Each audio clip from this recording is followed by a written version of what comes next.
We physicists say, follow the evidence. Follow the people who have access to the evidence. Now, this is right out of a Hollywood script. In the past, we've had farmers and suburbanites say they saw something out there. The burden of proof was on them to prove that they were extraterrestrial visitations. Now the burden of proof has shifted. Now the Pentagon has to prove that these aren't extraterrestrial. And now we have this senior Pentagon official, former Pentagon official David Garouche, who says that there are evidence of not just the wreckage of UFOs, but an intact vessel, perhaps even the bodies. Now there is a debate within the Pentagon itself at the highest level, with different people within the military contradicting each other. And so I think that this is a good thing, because now perhaps the truth will come out.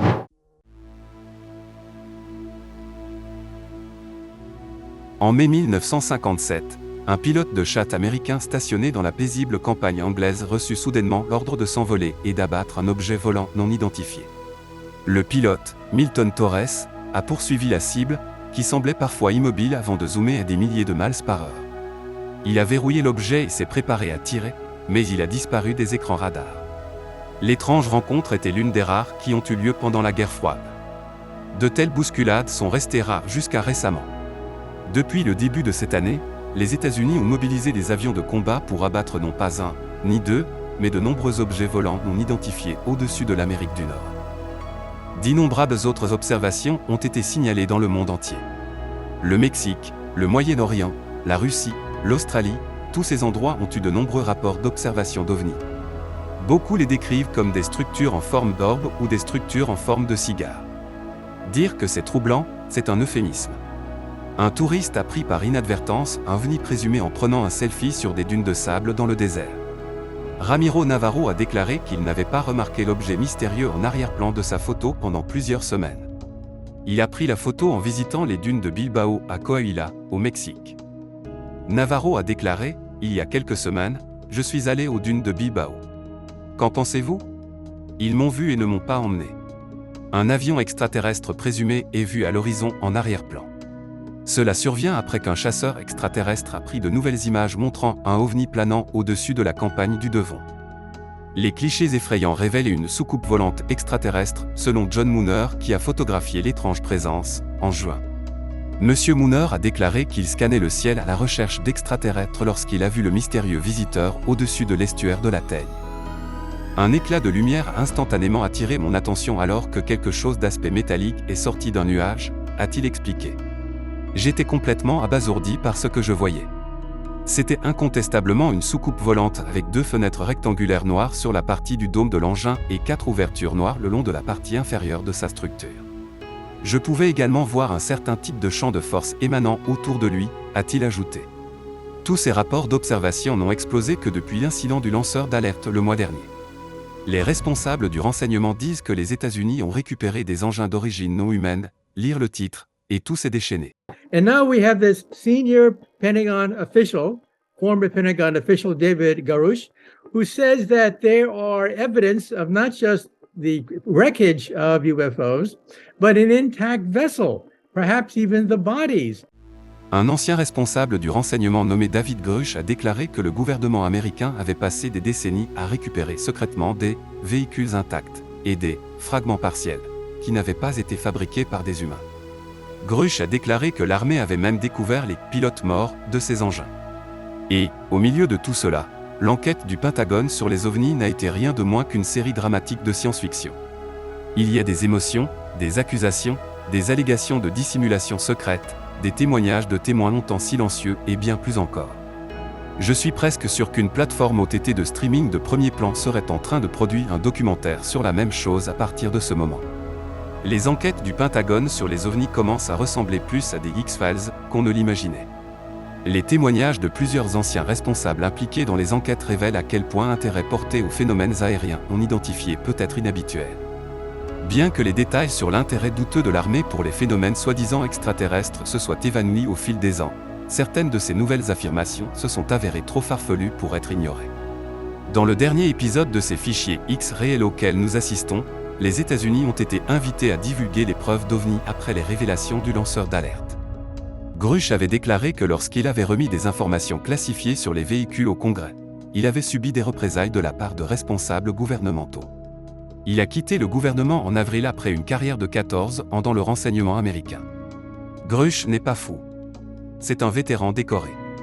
Avant de quitter le gouvernement en avril, Grush avait une carrière célèbre de 14 ans dans le renseignement américain. Après qu'il se soit manifesté, plusieurs anciens collègues de Grush l'ont soutenu. Jonathan Gray, un actuel responsable du renseignement américain au National Air and Space Intelligence Center, a confirmé l'existence de matériaux exotiques, ajoutant « Nous ne sommes pas seuls ». Selon une autre allégation, il y a une chance que le gouvernement américain soit, en ce moment même en train de rétro-ingénierie, la technologie extraterrestre récupérée de ces ovnis. Dans une interview qui fait froncer les sourcils, le membre du Congrès américain Tim Burchett avait déclaré qu'il pensait que le gouvernement américain avait récupéré un engin à un moment donné, et d'éventuels êtres, faisant allusion à un certain nombre de ballons à haute altitude qui avaient été arrêtés. Alors que le concept du gouvernement américain récupérant la technologie extraterrestre et la dissimulant par la suite n'est sans doute pas exactement une chose nouvelle, la théorie, associée aux nouvelles allégations, fait se demander si la croyance dans les ovnis et les technologies extraterrestres devient plus courante et à juste titre. Les récentes révélations surviennent après une vague d'observations et de rapports crédibles qui ont ravivé l'attention sur les vaisseaux extraterrestres, et potentiellement les visites, ces dernières années. En 2021, le Pentagone a publié un rapport sur UAP, le terme est préféré à OVNI par une grande partie de la communauté extraterrestre, qui a trouvé plus de 140 cas de rencontres UAP qui n'ont pas pu être expliqués. Le rapport faisait suite à une fuite d'images militaires montrant des événements apparemment inexplicables dans le ciel, tandis que des pilotes de la marine ont témoigné qu'ils avaient fréquemment rencontré des engins étranges au large des côtes américaines. Un exemple qui met en évidence la bizarrerie de certaines de ces affirmations est l'incident de Tic Tac UFO. En 2004, des pilotes d'avions de combat naval qui avaient décollé du porte-avions nucléaire USS Nimitz ont non seulement rencontré mais également enregistré un objet étrange qui est devenu connu sous le nom de Tic Tac en raison de sa forme oblongue. Des années plus tard, la rencontre déroutante d'OVNI a été révélée par le New York Times, avec plusieurs témoins oculaires qui se sont avancés au fil des ans pour décrire ce qu'ils ont vu. L'une des 3 vidéos infrarouges, enregistrée en 2004 et partagée par le Times en 2017, montre un étrange objet oblong non identifié, qui lui a valu le surnom de Tic Tac.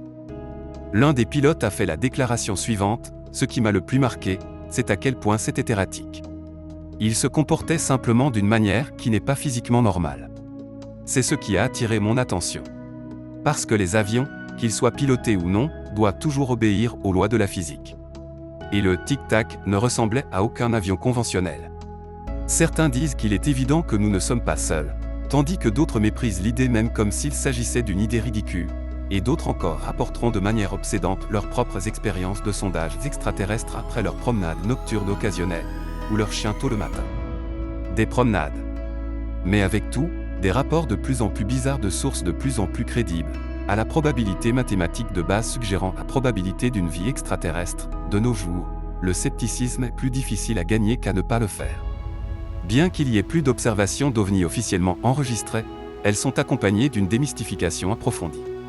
Mais tout au long de l'histoire, il y a eu un certain nombre de cas qui ont été plus difficiles à expliquer, de l'observation de 1853 par un certain nombre d'étudiants et de professeurs sur le campus du Tennessee College, à l'affaire souvent citée de Stephenville Latt de 2008, avec plus de 200 témoins. Repérage de l'OVNI dont 3 policiers restés anonymes. Au PAN couvert par le rapport du Pentagone. Considérez ces cas convaincants non résolus. Et leur nombre ne fait qu'augmenter. Ce qui vous fait vous demander ce que l'une des principales agences spatiales du monde a à dire à ce sujet. Considérant que cela survient juste après que le panel UAP de la NASA a tenu sa première réunion publique, beaucoup ont été curieux. The problem is the data. You know, they have about 800 sightings of things over the years that kind of defy easy explanation, but the problem is the data is just not good enough to reach a definitive conclusion as to what the objects might be. Dans un communiqué, un porte-parole de la NASA a déclaré « L'une des principales priorités de la NASA est la recherche de vie ailleurs dans l'univers. Mais jusqu'à présent, la NASA n'a trouvé aucune preuve crédible de vie extraterrestre et il n'y a aucune preuve que les PAN sont extraterrestres. Nous explorons le système solaire et au-delà pour nous aider à répondre à des questions fondamentales, y compris si nous sommes seuls dans l'univers. Bien que nous ne puissions rien dire avec certitude, nous croyons que la vérité a une façon de sortir. Que ce soit dans un mois ou dans une décennie, nous aurons des réponses, je le sais.